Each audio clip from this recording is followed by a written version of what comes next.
I still remember that house. Even now, years later, the image comes back to me whenever I see the tree leaves sway in the wind. It stood at the edge of the forest, a sagging, forgotten farmhouse covered in moss and shadow. Locals said no one had lived there since 1998, when a man went missing inside. No one ever found him. It was the perfect Halloween dare. I'd always been into exploring abandoned places, filming them for my small YouTube channel. It was harmless fun, empty hospitals, schools, old barns. But that night, something about the house drew me in. Maybe it was the fog rolling through the trees, or maybe it was the silence, too still, like the whole world was holding its breath. I parked my car about 100 meters away, just off the dirt road. The moonlight was faint, but bright enough to trace the outline of the roof through the branches. Every step I took toward the house sounded too loud, gravel crunching, dead leaves breaking under my shoes. The front door hung slightly open, its frame warped. I pushed it gently. It gave way with a long, tired groan. Inside was colder. Not just the temperature, the air itself felt heavier, thick with the smell of rot and dust.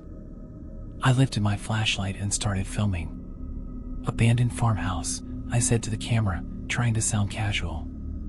No electricity, no sound. But my voice echoed.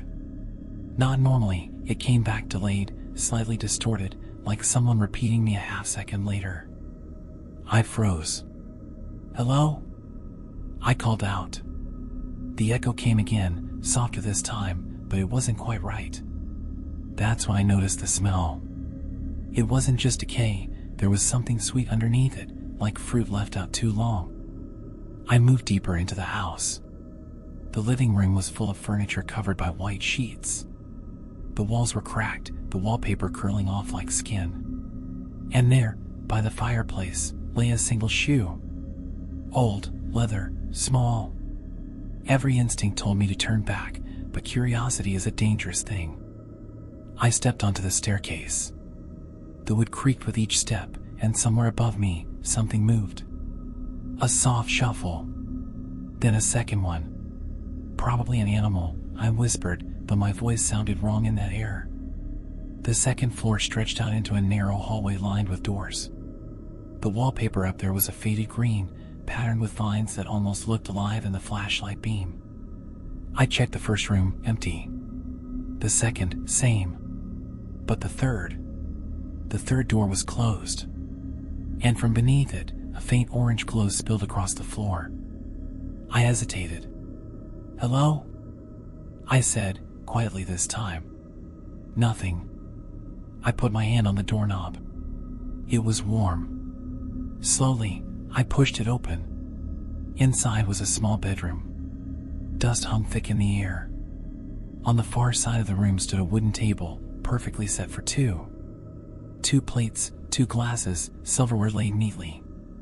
A candle burned in the center, flame barely flickering even though the window was cracked open. And across the table sat someone. I froze. The figure was still, head tilted down, face hidden in shadow. I thought maybe it was a mannequin until it moved, a twitch of the hand, a slow tilt of the head. Who's there? I asked. My voice broke. The figure didn't answer. It just turned its head toward me. And I saw its face. It was me. My own face, pale, wide-eyed, trembling. It looked like a reflection, but there was no mirror, no glass. The candlelight flickered across its skin, and then it smiled. The flashlight in my hand flickered once, and went out. I don't remember falling, but when I came to, I was lying on the grass outside, the house silent behind me. My camera was still recording, its battery almost dead.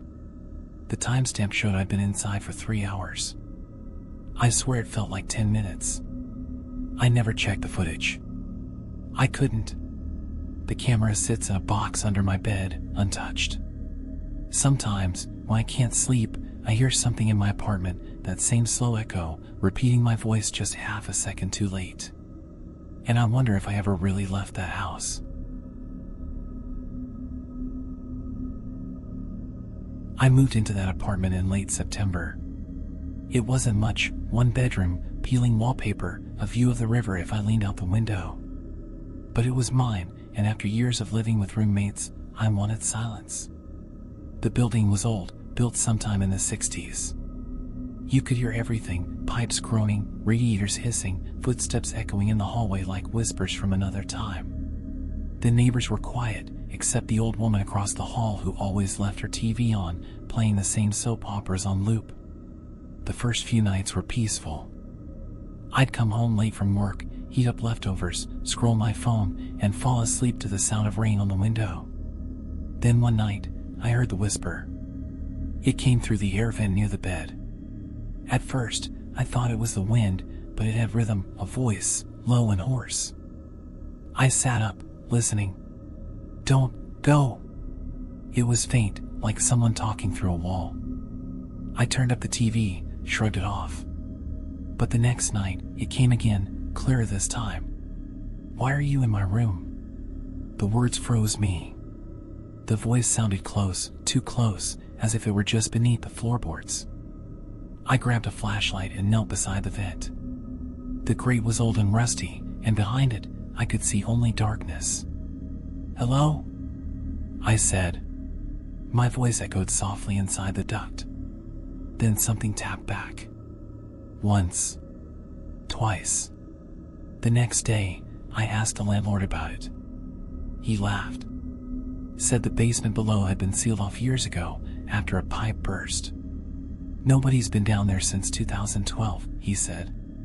"You're probably just hearing old plumbing." But it didn't sound like plumbing. That night, I stayed awake. The clock hit 2:34 a.m. when the sound came again, whispering, but now more frantic. I pressed my ear to the vent, and I could swear it wasn't one voice. There were two. A woman crying softly, and a man speaking right over her. Then, "Stop listening." The voice was sharp, clear, angry. I jumped back, heart pounding, and the vent rattled violently, like something inside it was crawling upward. Dust fell onto the floor in little gray flakes. The next morning, I went down to the basement door.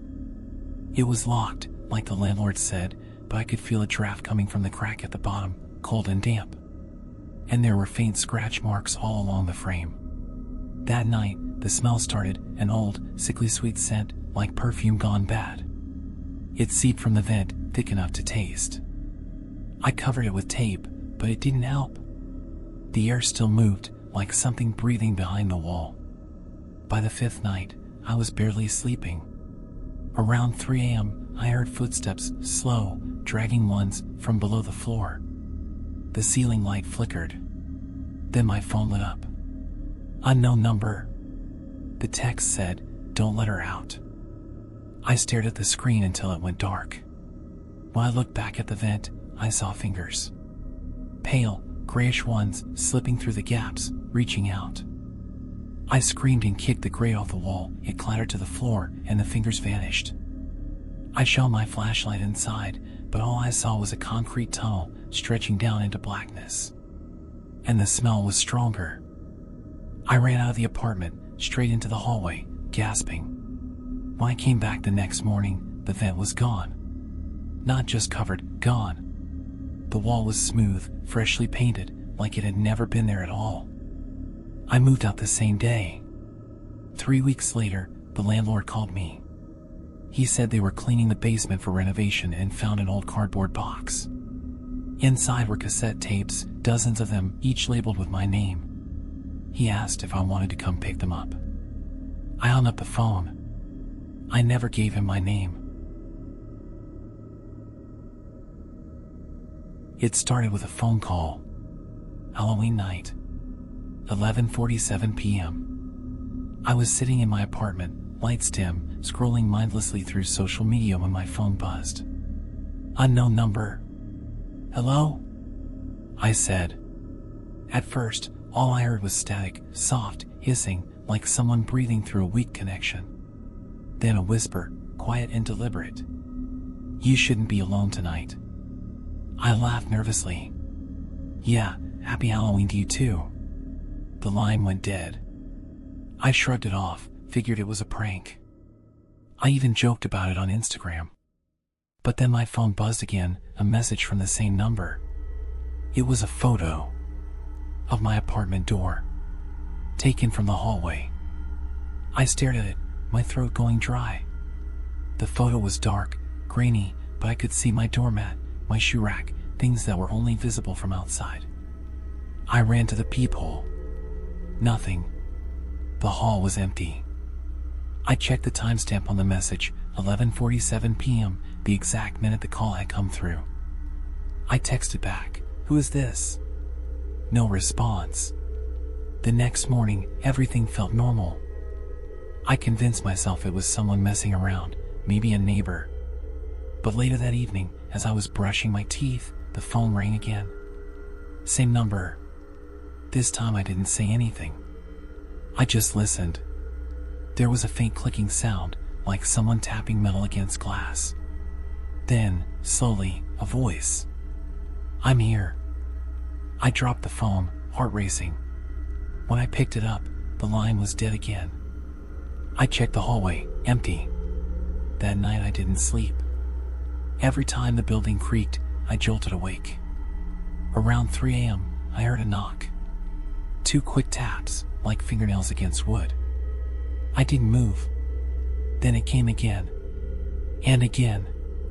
Soft, patient knocks, perfectly spaced.